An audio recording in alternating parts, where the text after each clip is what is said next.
మిల్లుకి మా అమ్మని ఎందుకు తీసుకురాని తెలుసా? 2 6 ఫ్యామిలీ ఇక్కడ చూసారు ఇన్ని కార్లు ఉన్నాయి. ఇక్కడ పెద్ద పెద్ద వాళ్ళందరూ చిన్న చిన్న ఇల్లులో ఉంటారన్నమాట. That's call simple city.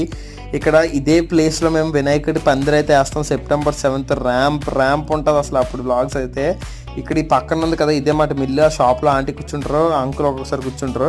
మొత్తానికి మిల్లుకి అయితే తీసుకొచ్చాను. చేతులు చూడండి ఎలా స్విచ్పడిపోయి 15 kgs అది.